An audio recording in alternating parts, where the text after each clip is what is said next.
Okay பேசலாம். Hi friends, பாருங்க நான் தான் ராஜா பேசுகிறேன்.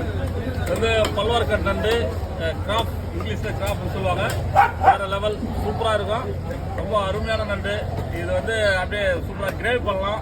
அடுத்தது வந்து ஒரு குழம்பு மாதிரி வைக்கலாம், ஃப்ரை பண்ணலாம், சூப்பராக இருக்கும். சின்ன பசங்களாம் வந்து சதையை எடுத்து கொடுக்குறது கொஞ்சம் நல்லா இருக்கும், பெருசாக இருக்கிறதுனால. அது சின்னதாக இருந்தால் கொஞ்சம் கஷ்டமாக இருக்குது. இந்த மாதிரி நண்டு வேணும்னா இங்கே நம்ம மீன் வெட்டுற கடைக்கு பக்கத்துலேயே விற்கிறாங்க, தாராளமாக வாங்கிக்கலாம். இது 1 கிலோ சைஸ்லேயும் கிடைக்கும், 2 கிலோ சைஸ்லேயும் கிடைக்கும். எவ்வளோ சைஸில் வாங்கிடுங்க அந்த சைஸுக்கு ஏற்ற மாதிரி ரேட்டும் இருக்கும். சூப்பராக இருக்கும். பல்லார்காடு நண்டுன்னு சொல்லுவாங்க. கடல் நண்டு நிறைய டேஸ்ட்டாக இருக்கும். நண்டு எல்லாமே டேஸ்ட் தான். இந்த மாதிரி பனிக்காலத்தில் கண்டிப்பாக நீங்கள் வாங்கி சாப்பிட்டீங்கன்னா நமக்கு கொஞ்சம் யூஸ்ஃபுல்லாக இருக்கும்.